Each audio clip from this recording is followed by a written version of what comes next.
আপনি কি জানেন সিঙ্গাপুর মশাকে এতটাই ভালোবাসে যে তারা একটি মশার ফ্যাক্টরি তৈরি করে ফেলেছে, যেখানে তারা মশা উৎপাদন করে। তেলাপোকার দুধ গরুর দুধের চেয়ে 4 গুণ বেশি পুষ্টিকর। ইয়াক! আপনি যে মোবাইলটি ব্যবহার করছেন সেই মোবাইলে আপনার বাড়ির টয়লেটের থেকে বেশি ব্যাকটেরিয়া আছে। যারা লাইট জ্বালিয়ে ঘুমান তারা আজ থেকে লাইট বন্ধ করে ঘুমানোর অভ্যাস করুন, কারণ লাইট জ্বালিয়ে ঘুমালে ওজন বেড়ে যায়। আচ্ছা, মানুষের রক্ত যদি পশুর শরীরে দেওয়া হয় তবে কি সে মারা যাবে নাকি বেঁচে থাকবে? বলতে পারেন মশার দাঁত কয়টা? আপনি কি জানেন একসময় অসুন্দর মানুষদের বাসা থেকে বাইরে বের হওয়া বেআইনি ছিল? গরু, মহিষ, ছাগল, ভেড়ার দুধ তো অনেকেই খেয়েছেন নিশ্চয়ই, কিন্তু কখনো কি শুনেছেন তেলাপোকার দুধের কথা? অবাক লাগলেও এটাই সত্যি যে তেলাপোকাও দুধ দেয় আর তাদের বাচ্চাদের দুধ খাইয়ে বড়ও করে তোলে। তবে আপনি জানলে আরো অবাক হবেন যে নর্মাল দুধের থেকে তেলাপোকার দুধে 4 গুণ বেশি পুষ্টি। এই বিশেষ প্রজাতির তেলাপোকার বাচ্চা জন্ম দেওয়ার ক্ষেত্রে ডিম পারে না। স্তন্যপায়ীদের মতোই তারা সরাসরি জন্ম দেয় বাচ্চাকে, আবার বাচ্চাদের দুধও পান করায়। সমস্ত স্তন্যপায়ী প্রাণীর দুধের চেয়ে 4 গুণ বেশি পুষ্টি পাওয়া যায় এই তেলাপোকার দুধে। তবে এই ধরনের তেলাপোকা পাওয়া যায় একমাত্র যুক্তরাষ্ট্রের হাওয়াই দ্বীপপুঞ্জে। ইদানিং মশার যন্ত্রণায় সবাই অতিষ্ঠ, কিন্তু যদি বলি সিঙ্গাপুর এমন একটি দেশ যে দেশের মানুষ মশাকে অনেক ভালোবাসে, এতটাই ভালোবাসে যে তারা একটি মশার ফ্যাক্টরি তৈরি করেছে। আসলে সেখানে তারা তৈরি করেন নতুন প্রজাতির ভালো মশা, যা মানুষকে কামড়ায় না। আর এই ভালো মশারা যখন সাধারণ মশার সাথে মিলন ঘটায় তখন ডেঙ্গু ও অন্যান্য ভাইরাসজনিত মশারা বাচ্চা দিতে পারে না। অর্থাৎ এই ভালো মশাগুলো খারাপ মশাদের বাচ্চা জন্ম দেওয়ার ক্ষমতাকে নষ্ট করে দেয়, যার ফলে আস্তে আস্তে সিঙ্গাপুরে মশাজনিত রোগব্যাধি কমেই আসছে। কেননা তারা প্রতিদিন মিলিয়ন মিলিয়ন মশা বাতাসে ছাড়ছেন, যার ফলে খারাপ মশার সংখ্যা অনেক কমে এসেছে। এই না হলে বুদ্ধি। আপনি জেনে অবাক হবেন আলো জ্বালিয়ে ঘুমালে ওজন বেড়ে যায়। গবেষণায় দেখা গেছে 8 সপ্তাহ আলো জ্বালিয়ে ঘুমানোর ফলে ইঁদুরগুলোর ওজন বেড়েছে 50%। গবেষক দলের প্রধান লরা ফনকেন বলেন, সবগুলো ইঁদুরের কাজের মাত্রা এবং খাবারের পরিমাণ সমান রাখা হলেও আলোতে যেই সকল ইঁদুরগুলো ঘুমিয়েছে তারা অন্যদের চেয়ে বেশি মোটা হয়ে গেছে।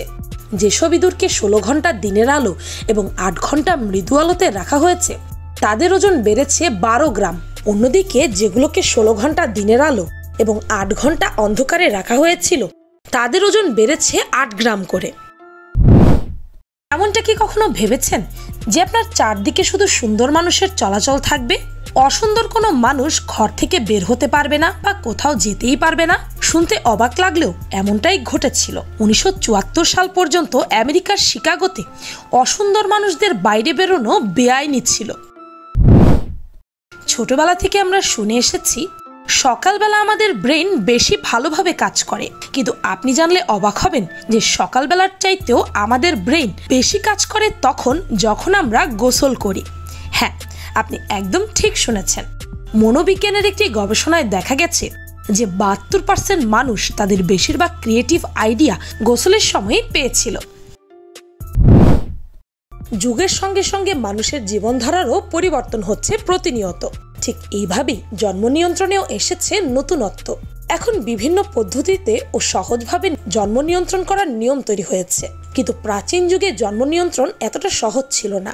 এর জন্য তাদের করতে হয়েছিল অনেক কষ্ট।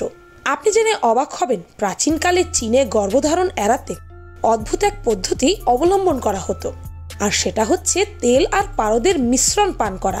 খালি পেটে নারীদেরকে অসময়ে গর্ভধারণ থেকে বাঁচানোর জন্য এই মিশ্রণটি খেতে হতো। যদিও এখন আমরা জানি পারদ হাড় আর শরীরের জন্য কতটা ক্ষতিকর। আর প্রাচীন মিশরের নারীরা তো গর্ভধারণ রোধের জন্য কুমিরের মল খেতেন। ভাবতে পারছেন?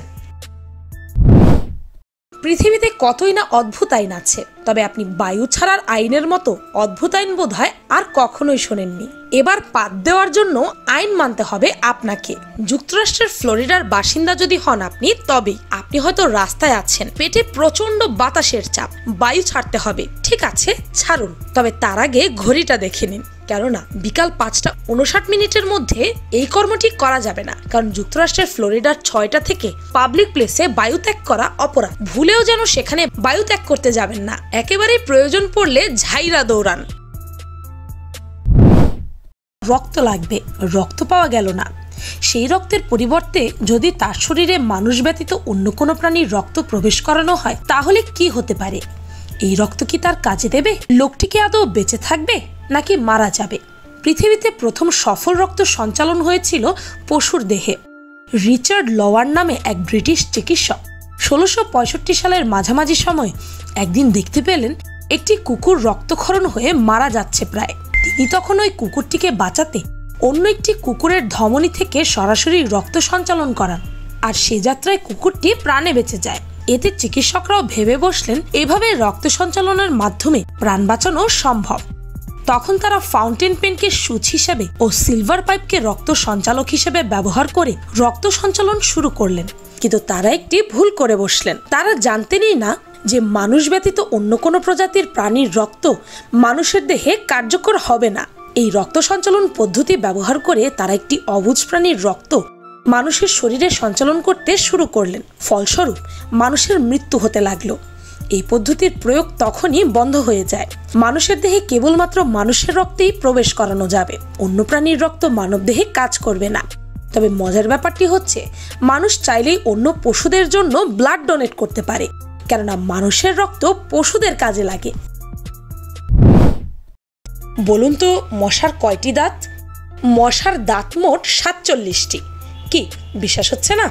তবে গুণে দেখতে পারেন। আপনি জেনে অবাক হবেন, মশার শারীরিক গঠন লক্ষ্য করেই চিকিৎসকরা এমন সূচ তৈরি করেছেন যাতে করে মানুষের ত্বকে অনেক বেশি ব্যথা না হয়। আর হ্যাঁ, এই পদ্ধতি কাজে লেগেছে ভালোভাবেই। যুক্তরাষ্ট্রের ওকলাহোমায় কুকুরকে মুখ ভেঙালে আপনাকে জেলে যেতে হতে পারে। কুকুরকে মুখ ভেঙানো সেখানে সরকারিভাবে নিষিদ্ধ। কেমন হবে যদি ওজন বাড়লে আমাদের শাস্তি দেওয়া হয়? শুনে অনেক হাসি পাচ্ছে, তাই না? মেটাবো ল অনুযায়ী জাপানের মানুষদের ওজন বৃদ্ধিতে বিধিনিষেধ আছে। এখানে 40 বছর পার হওয়া নারীদের কোমর 32 থেকে 36 ইঞ্চির মধ্যে থাকতে হয়। এছাড়া এসব নারী 60 কেজির ওপরে ওজন বাড়াতে পারবে না। তাই যারা নিজের ওজন কমাতে পারছেন না, শত চেষ্টার পরও তারা চাইলে জাপানে চলে যেতে পারেন। বলুন তো আপনার বাড়ির বাথরুমে বেশি ব্যাকটেরিয়া নাকি আপনার স্মার্টফোনে? আমেরিকার ইউনিভার্সিটি অফ অ্যারিজোনার একটি গবেষণা অনুযায়ী একটি টয়লেট সিটের উপরিভাগে যেই পরিমাণ ব্যাকটেরিয়া থাকে তার চেয়ে 10 গুণ বেশি ব্যাকটেরিয়া থাকে আমাদের স্মার্টফোনে। আমাদের টয়লেট আমরা নিয়মিত পরিষ্কার করলেও স্মার্টফোন কিন্তু পরিষ্কার করা হয় না। আর টয়লেট সিট যতই পরিষ্কার থাকুক না কেন, আমরা অবশ্যই সেখানে কেউ মুখ ঘষি না। কিন্তু কোনো সঠিক পদ্ধতিতে পরিষ্কার করা ছাড়াই আমরা ফোনকে সারাদিন আমাদের হাতে রাখি, কল আসলে গালে লাগাই, আরো কত কি। কাউকে যদি বলতে ইচ্ছা করে যে সে বোকা, তাহলে আমরা বলি তোর মাথায় ঘিলু বা মগজ হয়তো কম আছে। সেই হিসেবে স্টারফিশগুলো কিন্তু মস্ত বোকা, কেননা স্টারফিশের কোনো ঘিলুই নেই, অর্থাৎ ব্রেইনই নেই তাদের। আমি যদি বলি ডানা ছাড়াও প্রাণী উঠতে পারে, তাও আবার মাকড়সা, তবে কি বিশ্বাস করবেন? এই মাকড়সাটির নাম বেলুনিং মাকড়সা। এই প্রজাতির মাকড়সার ডানা না থাকলেও তারা দিব্যি উড়ে বেড়াতে পারে। আমরা জানি মানুষেরা প্রতিশোধ নেয়, কিন্তু আপনি কি জানেন বাঘেরাও প্রতিশোধ নিতে পারে যারা তাদের সাথে অন্যায় করে? পৃথিবীতে তাদেরকে প্রতিশোধমূলক প্রাণীগুলোর মধ্যে একটি ধরা হয়। পৃথিবীর সবচেয়ে গভীরতম স্থান কোনটি? এই প্রশ্নে হয়তো আমাদের অনেকের মাথায় আসবে সমুদ্রের তলদেশ, বিশেষ করে মারিয়ানা ট্রেঞ্চের কথা। কিন্তু আপনি জানলে অবাক হবেন যে পৃথিবীর গভীরতম স্থান কোনো সমুদ্রের তলদেশ নয়, বরং এটি একটি স্থলভাগ। পৃথিবীর সবচেয়ে গভীরতম স্থানের গভীরতা 35,813 ফুট, যেখানে সবচেয়ে গভীর সমুদ্রের গভীরতা 8,382 ফুট। আর সেই গভীরতম জায়গাটি হলো অ্যান্টার্কটিকার বেন্টলে সাবগ্লেশিয়ার ট্রেঞ্চ, যেটি বরফে ঢাকা। আরেকটি মজার কথা কি জানেন? পৃথিবীর সমুদ্রভাগ অনেক ধনীও বলা যায়। এই সমুদ্রভাগে প্রায় 20 মিলিয়ন টন সোনা আছে, কিন্তু লোভ করে লাভ নেই, এই সোনা পানিতে মিশ্রিত অবস্থায় আছে। বলা হয়ে থাকে জ্ঞান অর্জনের জন্য সুদূর চীনে যেতে হলেও যাও, কিন্তু এখনকার সময় সেটা তো দূরের কথা। বেশিরভাগ মানুষ কোনো কিছু জানার আগ্রহই রাখে না। বর্তমানে মোবাইল নিয়ে বসে বসে তারা নষ্ট করে ফেলে সারাটা দিন। সেখানে কোনো কিছু সম্পর্কে জানার আগ্রহ তো নেই বললেই চলে। কিন্তু আপনি যদি জীবনে আসলেই উন্নতি করতে চান, জীবনের আসল মজা উপভোগ করতে চান, তবে শিক্ষা এবং জ্ঞান অর্জনের কোনো বিকল্প নেই। ভিডিওটি ভালো লাগলে আপনার ফ্রেন্ডস এন্ড ফ্যামিলির সাথে শেয়ার করতে পারেন। আর পিনিক পাই চ্যানেলকে সাবস্ক্রাইব করে বেল আইকনে অল নোটিফিকেশনস অন করতে ভুলবেন না যেন। শুধুমাত্র এভাবেই পিনিক পাইয়ের প্রতি ভিডিওর নোটিফিকেশন আপনার কাছে পৌঁছে যাবে। আমি ফাল্গুনী, আজকের মতো পর্যন্তই। দেখা হচ্ছে পরের ভিডিওতে।